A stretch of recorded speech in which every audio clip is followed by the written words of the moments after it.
Hello friends, welcome to Rashdeen medical education. इस lecture में हम डिस्कस करेंगे digestion, absorption and metabolism of carbohydrates. So let's start the video.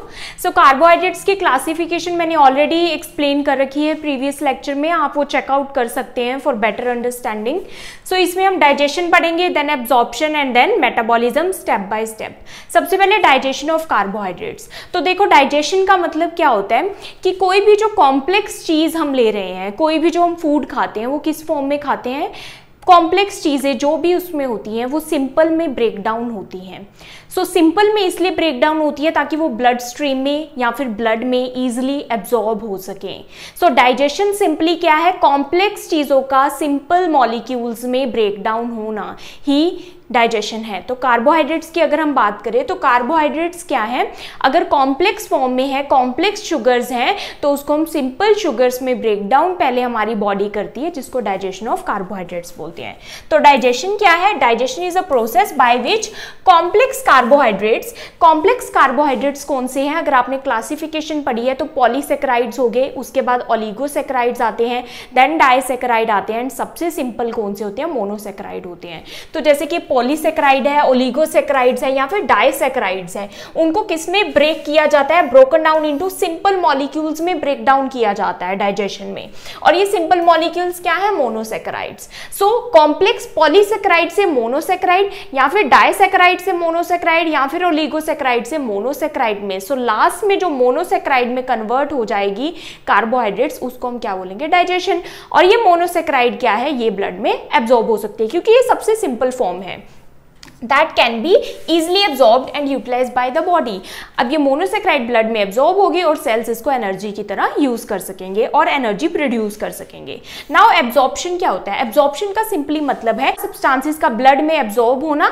जैसे कि small intestine में लास्ट डाइजेशन होती है कार्बोहाइड्रेट्स की, तो स्मॉल इंटेस्टाइन से कार्बोहाइड्रेट्स, जो कि सिंपलेस्ट फॉर्म कौन सी है, मोनोसेकेराइड, तो मोनोसेकेराइड एब्जॉर्ब होंगे ब्लड में, एंड देन ब्लड, जो ब्लड कैपिलरीज है वो फर्दर क्या है, सेल्स के पास उनको लेके जाएगी। So that is absorption. तो एब्जॉर्प्शन क्या है, प्रोसेस ऑफ एब्जॉर्बिंग और assimilating substances into the cells और across the tissues and organs through the process of diffusion और ऑस्मोसिस। तो इसमें क्या है कि ब्लड स्ट्रीम में एब्जॉर्ब होगी and then cells, tissues, organs के पास ये जाएंगे, एंड ये किसके थ्रू जाते हैं, डिफ्यूजन के थ्रू जाते हैं, ऑस्मोसिस के थ्रू जाते हैं, एक्टिव ट्रांसपोर्ट के थ्रू जाते हैं, तो डिफरेंट मैकेनिज्म के थ्रू ये एब्जॉर्ब होते हैं।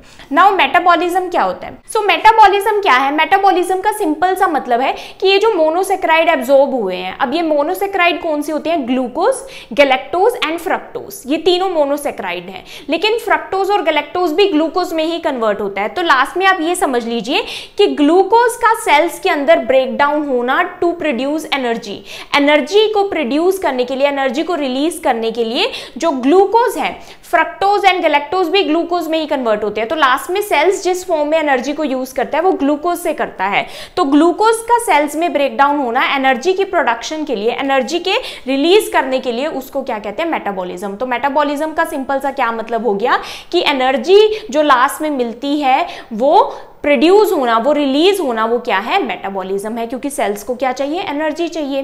अब नाउ मेटाबॉलिज्म में दो आते हैं, कैटाबॉलिज्म आता है, एनाबॉलिज्म आता है, तो वो भी हमें डिटेल में आगे डिस्कस करेंगे। नाउ ये एक डायग्राम मैंने ड्रॉ किया है, यहाँ पर फ्लो चार्ट ड्रॉ किया है, ये इसलिए किया है ताकि आपको सबसे इजी वे में समझ आ जाए कि डाइजेशन, एब्जॉर्प्शन और मेटाबॉलिज्म क्या है कार्बोहाइड्रेट्स का। तो सबसे पहले हम स्टार्ट करते हैं कि सबसे पहले जब भी हम फूड लेते हैं वो कहाँ से, हमारा सबसे पहले फूड जाता है, माउथ में जाता है, ठीक है। तो माउथ से ही डाइजेशन स्टार्ट हो जाती है कार्बोहाइड्रेट्स की।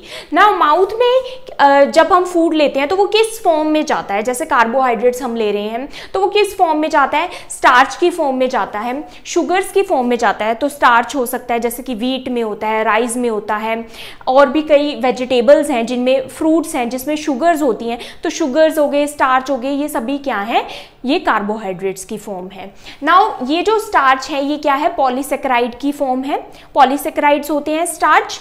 अब शुगर्स क्या है, शुगर्स कई डाइसेकेराइड्स होती हैं, ठीक है। तो ये क्या है, कॉम्प्लेक्स फॉर्म है। अब इस कॉम्प्लेक्स फॉर्म को सबसे सिंपल फॉर्म में कन्वर्ट करना है। तो पॉलीसेक्राइड हो गए चाहे डाइसेक्राइड हो गए, उनको किन में कन्वर्ट करना है? मोनोसेक्राइड में कन्वर्ट करना है। यही डाइजेशन है। तो माउथ से स्टार्ट हो जाता है, माउथ में फूड लिया, ठीक है। फूड किससे मिक्स होता है? सलाइवा के साथ मिक्स होता है। अब सलाइवा में क्या प्रेजेंट होता है? देखो, जो भी एंजाइम्स हम यहाँ पर पढ़ेंगे, ठीक है, एंजाइम्स क्या कर रहे हैं? जो ब्रेक डाउन कर रहे हैं, रिएक्शंस को फास्ट कर रहे हैं, ठीक है। एंजाइम्स जो भी हम कार्बोहाइड्रेट्स के डाइजेशन एब्जॉर्प्शन में पढ़ते हैं, उनको हम क्या बोलते हैं? अमाइलोलाइटिक एंजाइम्स, ठीक है। क्योंकि इसमें क्या है? अमाइलोलाइटिक इसलिए बोलते हैं क्योंकि इसमें अमाइलोज, अमाइलोपेक्टिन, ये सभी कंपोनेंट्स होते हैं कार्बोहाइड्रेट्स के। तो इसको अमाइलेज, सिंपली जहां भी अमाइलेज आ जाएगा, अमाइलेज एंजाइम क्या करेगा? कार्बोहाइड्रेट्स के डाइजेशन में हेल्प करेगा। तो सबसे पहले स्टार्च और शुगर्स क्या है? पॉलीसेक्राइड की फॉर्म है। पॉलीसेक्राइड को अब हमने किस में कन्वर्ट करना है? सिंपल फॉर्म में कन्वर्ट करना है। तो माउथ में ही डाइजेशन स्टार्ट हो जाएगी। लेकिन माउथ में क्या है? बहुत कम डाइजेशन होती है कार्बोहाइड्रेट्स की। कितनी? सिर्फ 10% होती है। क्यों होती है इतनी कम? क्योंकि माउथ में क्या है? ज्यादा टाइम तो टिकता नहीं है फूड, वो क्या है? हम आगे स्वॉलो कर लेते हैं फूड को, ठीक है। तो सलाइवा मिक्स हुआ फूड के साथ, और सलाइवा में क्या प्रेजेंट है? क्योंकि मैंने बताया कौन से एंजाइम होंगे? Amylase enzyme. तो सलाइवा में जो एंजाइम है वो क्या है? सलाइवरी अमाइलेज एंजाइम है। अब इसका दूसरा नाम क्या है? टाइलिन भी है। टाइलिन पी इसमें साइलेंट होता है, ठीक है। सलाइवरी अमाइलेज एक्ट किया, पॉलीसेक्राइड्स पर एक्ट किया, जो भी पॉलीसेक्राइड लिया चाहे डाइसेक्राइड किया, उस पर एक्ट किया, ठीक है। अब थोड़ा बहुत इसने डाइजेशन कर दिया, 10% कर दिया। अब फूड कहां पर पहुंच गया? स्टमक में पहुंच गया, ठीक है। अब स्टमक में जब पहुंचा तो डाइजेशन क्या हो गई? वहां पर होल्ड हो गई, पॉज हो गई, मीन्स थोड़ी देर के लिए रुक गई। क्यों रुकी? क्योंकि स्टमक में क्या प्रेजेंट होता है? हाइड्रोक्लोरिक एसिड प्रेजेंट होता है, HCl प्रेजेंट होता है। और ये जो सलाइवरी अमाइलेज है, ये HCl से क्या होता है? बहुत ज्यादा सेंसिटिव होता है। सेंसिटिव होने के कारण इसकी जो एक्टिविटी है वो थोड़े टाइम के लिए रुक जाती है। इसलिए स्टमक में कोई भी डाइजेशन कार्बोहाइड्रेट्स का नहीं होता, ना ही स्टमक के पास खुद के कोई एंजाइम्स हैं कार्बोहाइड्रेट्स की डाइजेशन करने के लिए।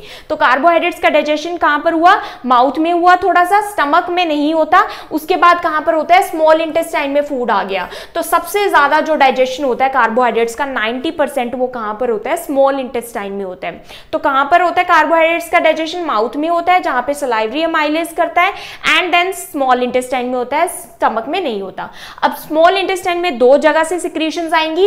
एक कहां से आएगी? एक आएगी पैंक्रियाज से, क्योंकि पैंक्रियाज क्या करेगा? पैंक्रिएटिक जूस रिलीज करेगा, और उस पैंक्रिएटिक जूस को वो कहां रिलीज करेगा? स्मॉल इंटेस्टाइन में। अब इस पैंक्रिएटिक जूस में क्या प्रेजेंट है? पैंक्रिएटिक अमाइलेज प्रेजेंट है। कौन सा? Pancreatic amylase. तो ये भी किसकी? कार्बोहाइड्रेट्स की डाइजेशन करेगा। अब ये कार्बोहाइड्रेट्स को, जो भी पॉलीसेक्राइड की फॉर्म है, उसको किस में कन्वर्ट करता है?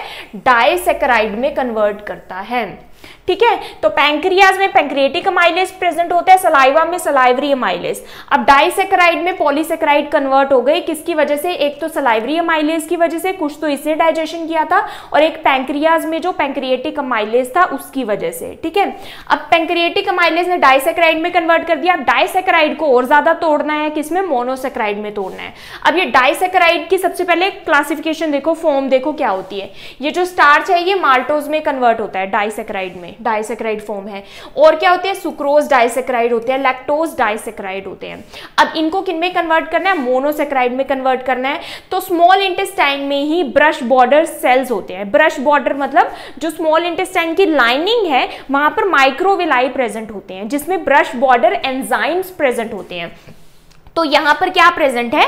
स्मॉल इंटेस्टाइन में ब्रश बॉर्डर एंजाइम्स प्रेजेंट है, ब्रश बॉर्डर एंजाइम्स, जो कि स्मॉल इंटेस्टाइन की लाइनिंग में ही प्रेजेंट हैं, जो माइक्रोविलाई है वहां पर। अब ये ब्रश बॉर्डर एंजाइम्स कौन कौन से हैं? ये क्या करेंगे? सबसे पहले माल्टोज की बात करते हैं। तो ये ब्रश बॉर्डर एंजाइम कौन सा है? माल्टेज। माल्टेज की वजह से जो माल्टोज है वो मोनोसेक्राइड में कन्वर्ट हो जाएगा, और माल्टोज के मोनोसेक्राइड सिंपलर फॉर्म कौन सी है? Glucose plus glucose, means 2 units of glucose. तो माल्टोज किस में कन्वर्ट होता है? माल्टोज, ये सभी क्या है? डाइसेक्राइड है, माल्टोज, सुक्रोज, लैक्टोज। ये मोनोसेक्राइड में अब कन्वर्ट होंगे। जो माल्टोज है वो माल्टेज की वजह से glucose plus glucose, 2 units of glucose में कन्वर्ट हो जाता है। जो सुक्रोज है सुक्रेज की वजह से ग्लूकोज प्लस फ्रक्टोज में कन्वर्ट होता है। एंड लैक्टोज जो है लैक्टेज की वजह से ग्लूकोज प्लस ग्लूकोज में कन्वर्ट होता है। माल्टेज, सुक्रेज, लैक्टेज, ये क्या है? ब्रश बॉर्डर एंजाइम है जो कि माल्टोज, सुक्रोज और लैक्टोज को मोनोसेक्राइड में कन्वर्ट करेंगे। ठीक है, तो देखो हमें यहाँ पर क्या मिला? ग्लूकोज मिला, फ्रक्टोज मिला एंड गैलेक्टोज मिला। ठीक है, अब ये तीनों क्या हैं? ये तीनों मोनोसेक्राइड हैं। तो डाइजेशन, यहां तक क्या हो गया? डाइजेशन हो गया। तो ये क्या है? डाइजेशन हो गया कार्बोहाइड्रेट्स का, कि पॉलीसेक्राइड्स मोनोसेक्राइड में कन्वर्ट हो गए। तो ये क्या है? मोनोसेक्राइड है ये सारे।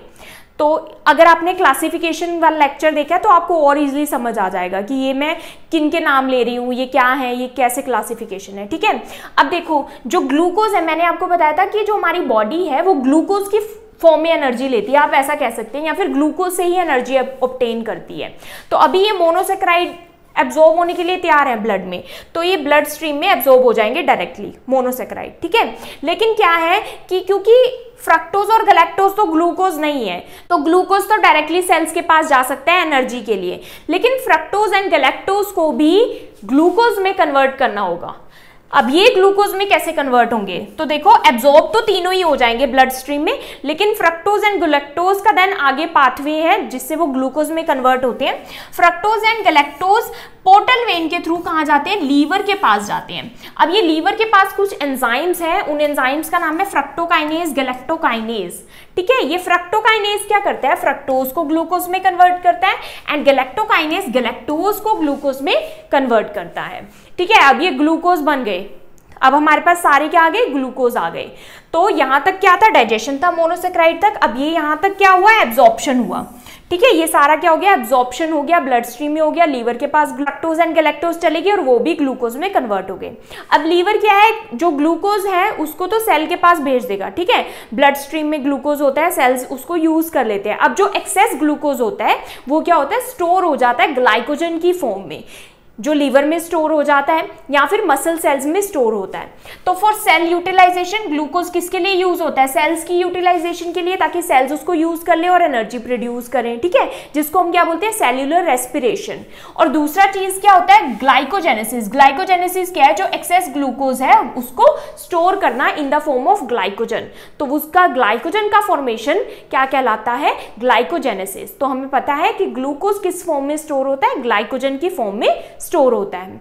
अब जो हार्मोन्स एक्ट करते हैं वो अभी हम फर्दर डिटेल में डिस्कस करेंगे। तो डाइजेशन ऑफ कार्बोहाइड्रेट, सबसे पहले यहाँ पर हमने नोट्स बनाए हैं। तो एंजाइम्स जो इन्वॉल्व होते हैं डाइजेशन ऑफ कार्बोहाइड्रेट्स में उनको क्या बोलते हैं? अमाइलोलाइटिक एंजाइम्स। तो इसलिए आपने जो एंजाइम्स देखे वो अमाइलेज से एंड हो रहे हैं। नाउ माउथ में क्या होता है? सलाइवरी ग्लैंड्स प्रेजेंट होती है जो कि सलाइवा सिक्रेट करती है। सलाइवा में क्या होता है?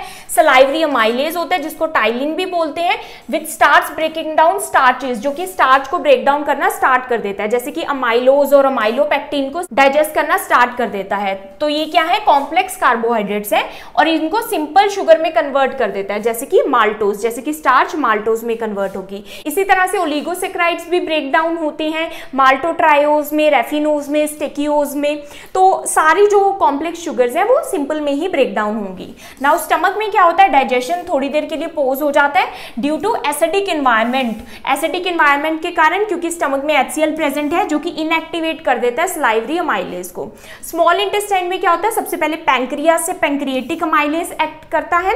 Pancreatic amylase, pancreas release amylase into small intestine. Small intestine में ही ये होता है continuing the breakdown of starches into maltose and other disaccharide. तो ये क्या करता है? जो शुगर्स हैं उनको डाइसैकेराइड में कन्वर्ट करता है। Now brush border enzymes. अब ब्रश बॉर्डर एंजाइम्स जो कि स्मॉल इंटेस्टाइन की लाइनिंग में ही प्रेजेंट है, ये एंजाइम क्या करते हैं? डाइसैकेराइड को मोनोसैकेराइड में कन्वर्ट करते हैं, जैसे कि maltase, sucrase, lactase located on the lining of small intestine break down disaccharide into monosaccharide में कन्वर्ट करते हैं, यानी कि सिंपल शुगर्स। अब जैसे जो माल्टोज है वो 2 मॉलिक्यूल्स ऑफ ग्लूकोज में टूट जाता है, सुक्रोज किस में कन्वर्ट हो जाता है? ग्लूकोज प्लस फ्रक्टोज में। लैक्टोज किस में कन्वर्ट होता है? ग्लूकोज प्लस गैलेक्टोज में। नाउ ये जो शुगर्स हैं simple sugars monosaccharides, they are ready for absorption.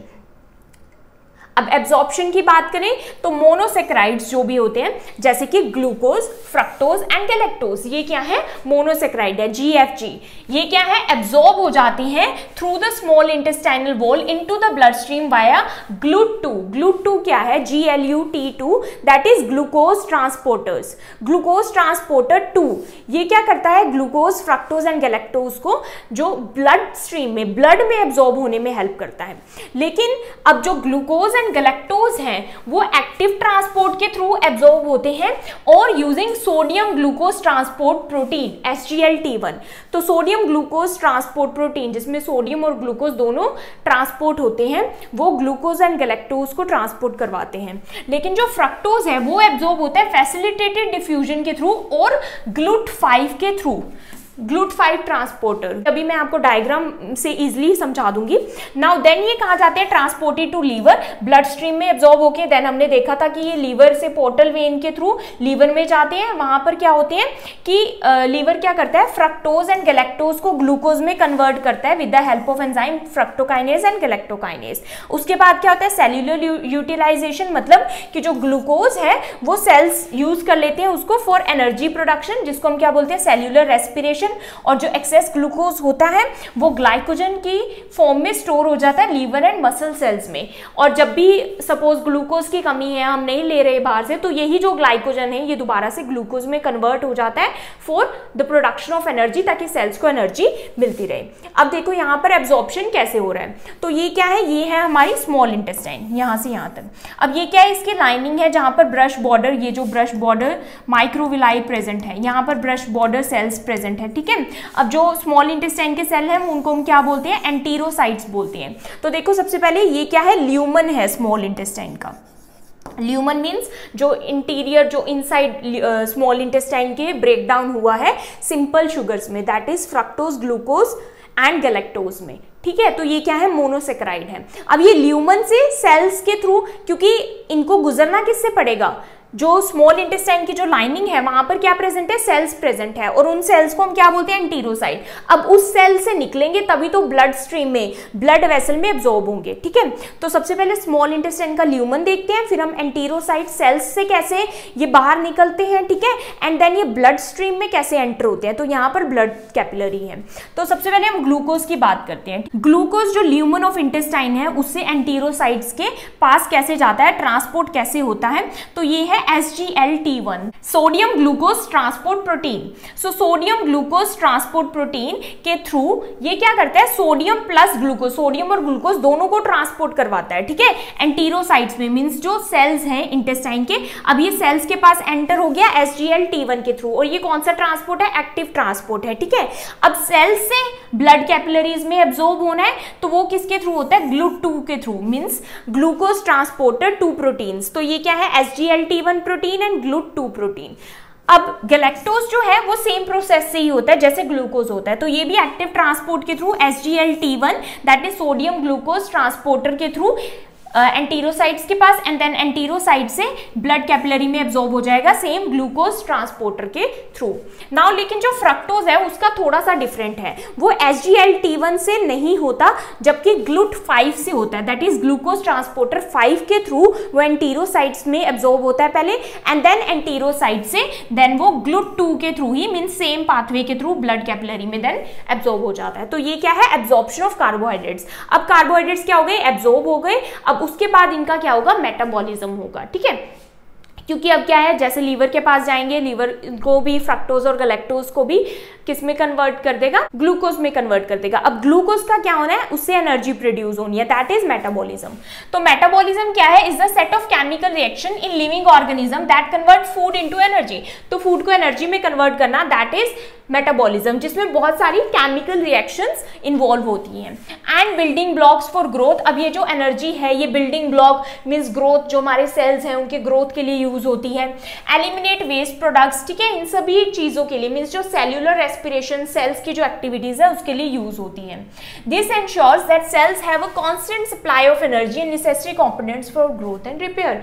Metabolism क्या इंश्योर करता है कि हमारे सेल्स के पास कांस्टेंट सप्लाई एनर्जी रहे, मीन्स हमेशा एनर्जी सेल्स के पास बनी रहे, इसीलिए मेटाबॉलिज्म होता है एंड जो भी ग्रोथ एंड रिपेयर है सेल्स की वो होती रहे। अब मेटाबॉलिज्म में मैंने बताया था दो होता है, कैटाबॉलिज्म एंड एनाबॉलिज्म।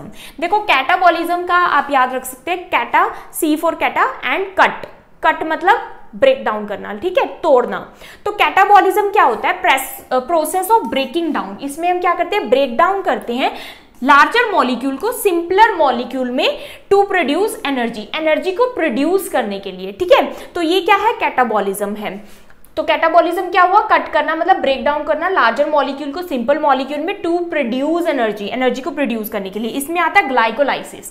ग्लाइकोलाइसिस का मतलब है ग्लूकोज को ब्रेक डाउन करना, लाइसिस का मतलब होता है ब्रेक डाउन करना। तो breaking down one molecule of glucose को ब्रेक डाउन करना, और ग्लूकोज का केमिकल फॉर्मूला क्या है, C6H12O6 into 2 molecules of pyruvate. 2 molecule किसमें, जब ग्लूकोज ब्रेक डाउन होता है तो वो किसमें होता है, 2 मॉलिक्यूल ऑफ पायरुवेट में ब्रेक डाउन होता है। और पायरुवेट का फॉर्मूला क्या है, C3H4O3। तो यहां पर क्या था C6, यहां पर क्या है C3, तो मतलब हाफ हो गया ना। तो 2 मॉलिक्यूल इसके बनते हैं पायरुवेट के इन द साइटोप्लाज्म। और ये किसमें होता है, साइटोप्लाज्म होता है, सेल का जो साइटोप्लाज्म है उसमें होता है। अभी हम आगे फ्लो चार्ट भी देखेंगे। Producing a net gain of 2 ATP molecule, जिससे 2 ATP के मॉलिक्यूल मिलते हैं, मतलब ATP के मॉलिक्यूल मिले मींस एनर्जी प्रोड्यूस हुई। तो हमने ग्लूकोज को ब्रेक डाउन किया पायरुवेट में एंड एनर्जी प्रोड्यूस हुई, 2 मॉलिक्यूल्स ऑफ ATP मिले, तो ये क्या है, कैटाबॉलिज्म। वेयरएज एनाबॉलिज्म क्या होता है, एनाबॉलिज्म का मतलब होता है फॉर्मेशन, किसी चीज की फॉर्मेशन करना। कैटाबॉलिज्म क्या है, कट करना, ब्रेक डाउन करना।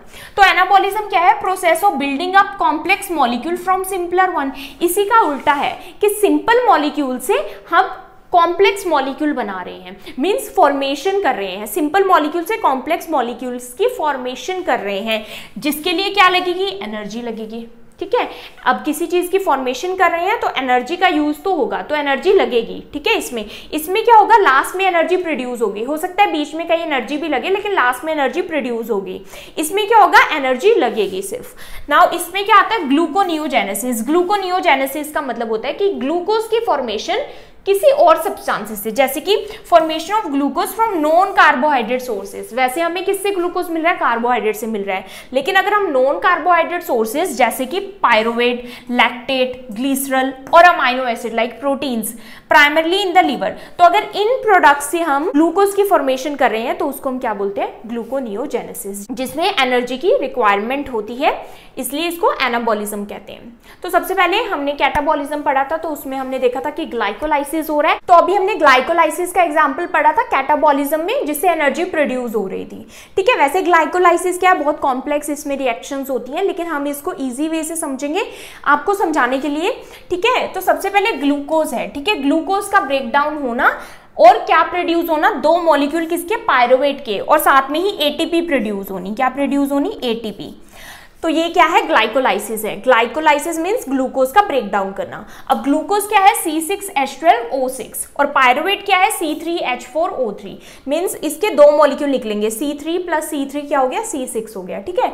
अब ग्लूकोज जो है सबसे पहले ग्लूकोज 6 फॉस्फेट में कन्वर्ट होता है by the process of phosphorylation. Phosphorylation means phosphate को ऐड करना। ग्लूकोज 6 फॉस्फेट में कन्वर्ट होता है किसकी प्रेजेंस में, हेक्सोकाइनेज ग्लूकोकाइनेज की प्रेजेंस में, और यहाँ पर एक मॉलिक्यूल ऑफ ATP का यूज भी होता है इसमें कन्वर्ट होने में।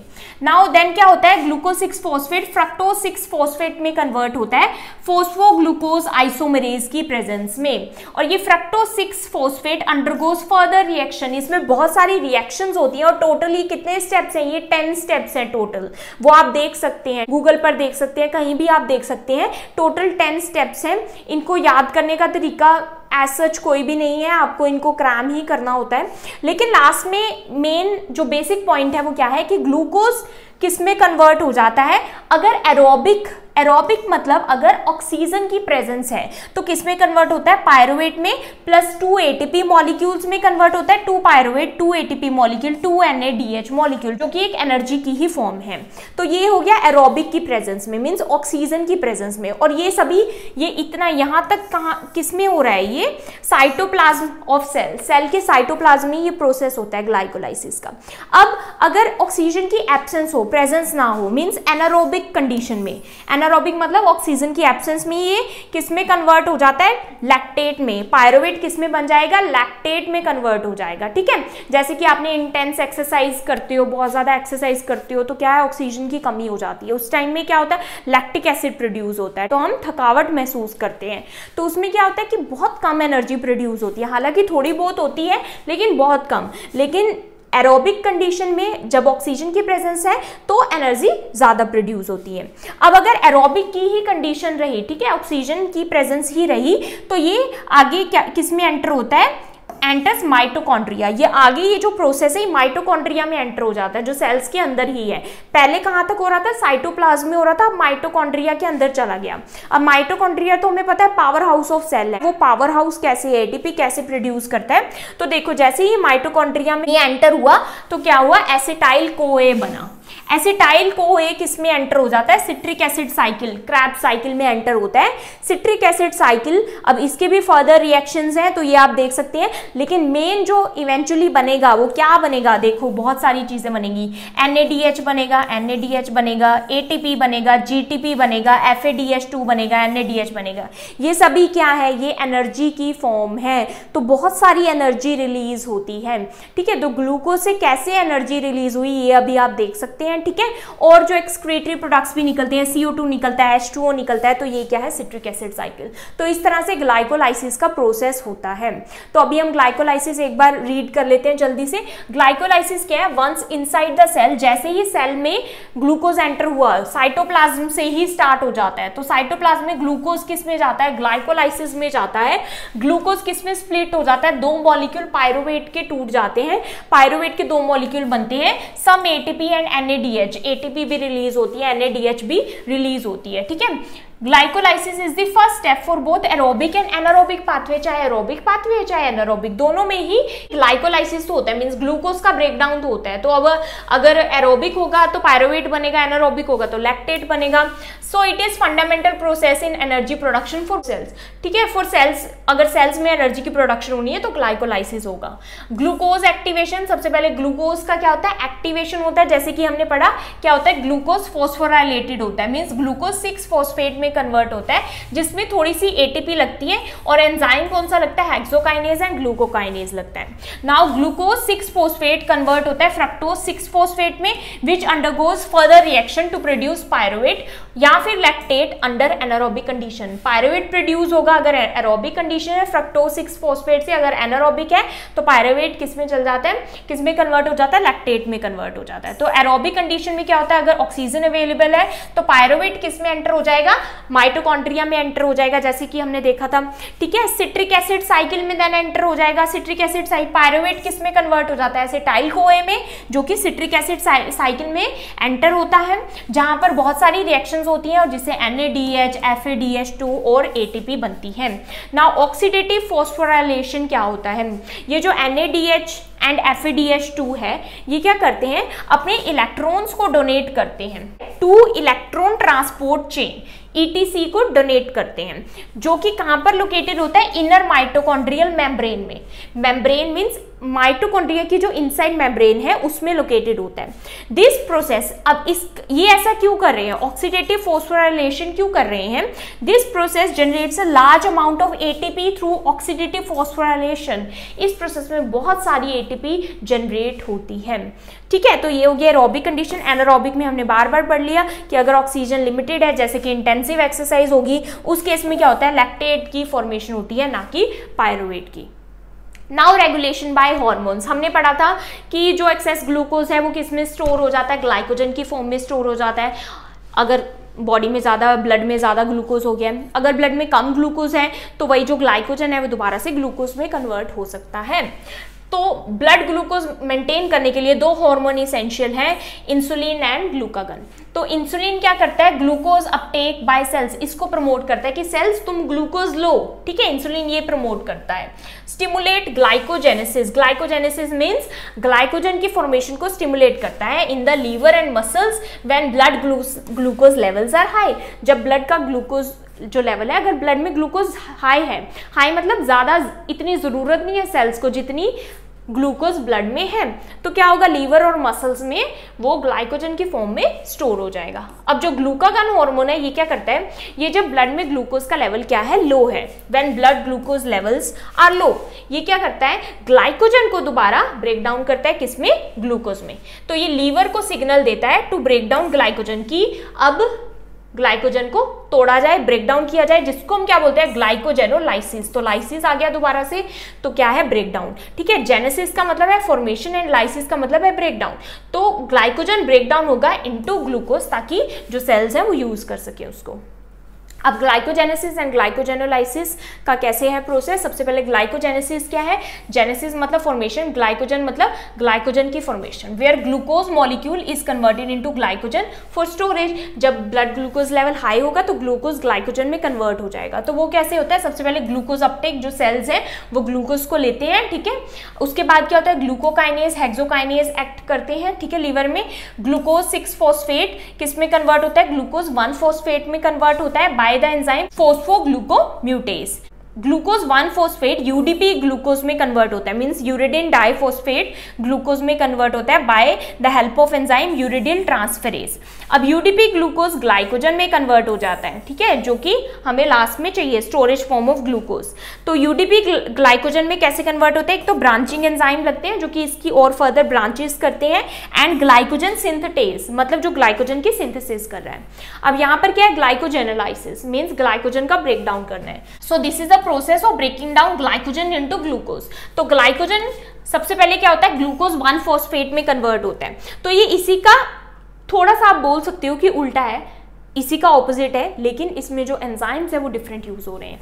तो ग्लूकोज 1 फॉस्फेट में कैसे, यहाँ पर क्या यूज हुआ था, ब्रांचिंग एंजाइम यूज हुआ था। तो इसको उल्टा कन्वर्ट करने में डी ब्रांचिंग एंजाइम यूज होंगे प्लस ग्लाइकोजन फॉस्फोराइलेज यूज होगा। अब ग्लूकोज 1 फॉस्फेट ग्लूकोज 6 फॉस्फेट में कन्वर्ट होगा by the enzyme phosphoglucomutase. Glucose 6 phosphate glucose में कन्वर्ट होगा किससे, डी फॉस्फोराइलेशन। यहाँ पर क्या हुआ था, फॉस्फोराइलेशन हुई थी, ठीक है, यहाँ पर क्या होगा, डी फॉस्फोराइलेशन होगी तो दोबारा ग्लूकोज में कन्वर्ट होगा, या फिर ग्लूकोज 6 फॉस्फेटेज एंजाइम एक्ट करेगा।